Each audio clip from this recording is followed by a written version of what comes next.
مار کے نیکسٹ آنے والے ایپیسوڈ میں آپ لوگوں کو دکھایا جائے گا کہ آخرکار جو اس یہاں پر آتا ہے ناصر آ کر بات کرنے کی کوشش کرتے فیض کی ماں کے ساتھ، اس سے کہتے کہ ہاں بھئی آپ نے کیا سوچا، مجھے اپنی کسی قسم کا کوئی جاب نہیں دی، آپ کیا چاہتی ہیں؟ تو اس سے باتیں جب یہاں پر فیض کی ماں سنتی ہے تو صاف الفاظ میں انکار کر دیتی اور کہتی کہ نہیں،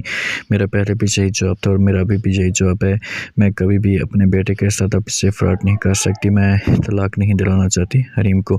یہ باتیں جب یہاں پر ناصر سنتا ہے تو جواب دیتے اور کہتے کیا مطلب تمہارا، کس وجہ سے آپ یہ سب کچھ نہیں کرنا چاہتی، کوئی ریزن وہ کیوں؟ تو یہاں پر جب وہ کہتی کہ بس حریم کے ساتھ ہم نے ظلم کیا تھا،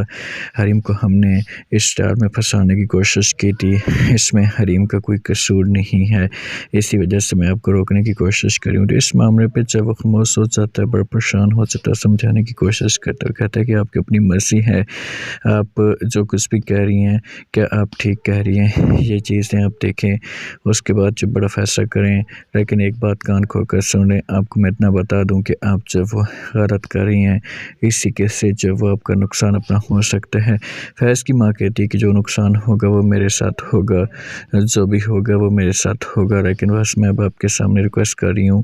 آپ کو بار بار یہ کہہ رہی ہوں کہ آپ یہاں سے دور چلے جائیں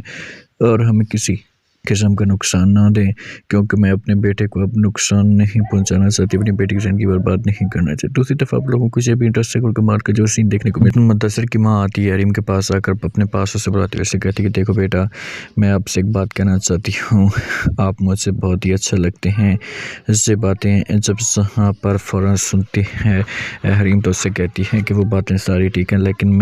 مدثر بہت ہی اچھا انسان ہے اور پیار کرنے والا انسان ہے، لیکن میری شادی ہو چکی ہے، میں اپنی زندگی میں بہت خوش ہوں، اس لیے میں یہ کام نہیں کر سکتی۔ تو آگے سے ماں کہتی کہ ٹھیک ہے بیٹا، مجھے کسی قسم کوئی اعتراض نہیں ہے، لیکن اگر آپ کے پاس کوئی اپرچونٹیز ہے تو آپ جو وہ میری یہاں پر بات سننا اور میرے بیٹے کے بارے میں ضرور سوچنا، کیونکہ بہت ہی مخلص میرا بیٹا ہے، پیار کرنے والے، اس کو کوئی ایسی لڑکی چاہیے جو اس کی سپورٹ کرے۔ تو حریم کہتے کہ ٹھیک ہے، میں کوشش کروں گی، لیکن میں فیض کے ساتھ زندگی اپنی گزار رہی ہوں، بس اگر وہ مجھے طلاق دے گا تو اس کے بعد جو میں کوئی سوچوں گی، ورنہ میں ایسا کچھ بھی نہیں کر سکتی۔ شکریہ۔